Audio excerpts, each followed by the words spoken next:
Alterações do líquido amniótico, introdução, parte 2. Temos aqui nessa imagem a representação da medida do maior bolsão. No exame de ultrassom, procura-se em todo o útero, em toda a cavidade uterina, qual a maior região anecóica. Lembrando que anecóico no ultrassom aparece em preto, e o preto, então, no ultrassom representa a presença de líquido. Essa maior região anecóica é o que nós chamamos de maior bolsão e faz-se a medida vertical desse maior bolsão para a classificação. Para ser normal, precisa estar entre 2 e 8 centímetros ou entre 20 e 80 milímetros.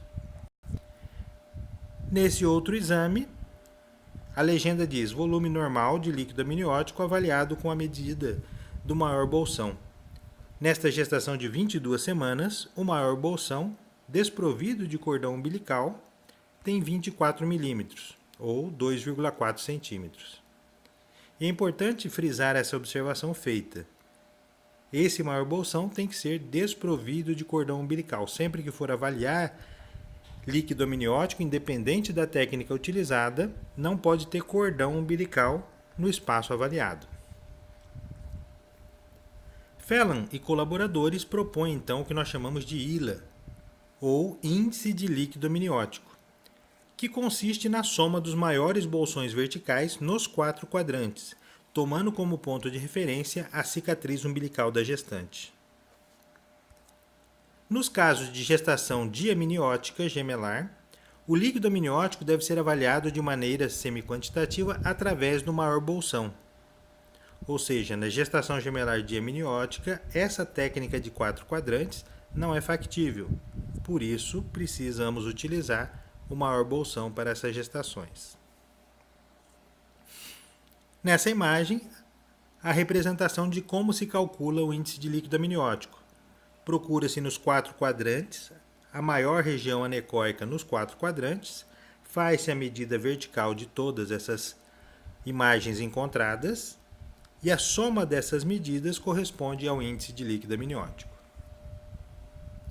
Aqui um exemplo, e nesse exemplo a legenda diz medida do ILA com auxílio do Doppler em cores. Então, o uso do Doppler colorido permitiu a visualização desse cordão umbilical. Se não tivéssemos visto o cordão umbilical, talvez fizéssemos uma medida errônea do índice de líquido amniótico. Então, para calcularmos o índice de líquido amniótico, vamos utilizar apenas medidas de líquido onde não aparece cordão. Então o Doppler funciona como um auxílio valioso aí para avaliação da quantidade de líquido. As alterações do líquido amniótico têm como incidência, para a oligohidramninia, uma variação de 0,5% a 5% das gestações. Para a polihidramninia, 1% das gestações. Vamos ver então como fica a classificação com o índice de líquido amniótico. É considerado normal um índice de líquido amniótico entre 8 e 18 centímetros. De 5 a 8 centímetros, nós dizemos que é um líquido amniótico diminuído. Abaixo de 5 centímetros, nós temos um oligohidrâmnio. Com 18 a 25 centímetros, consideramos líquido amniótico aumentado.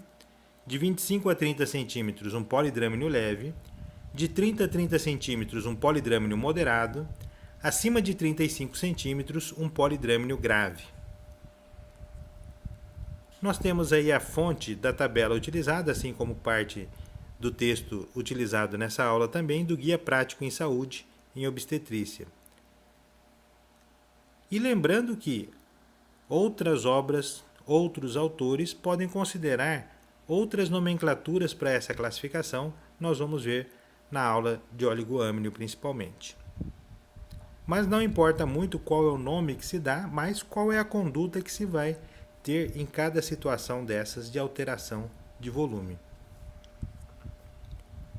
Nos próximos vídeos vamos falar então sobre oligoâmnio e polihidrâmnio.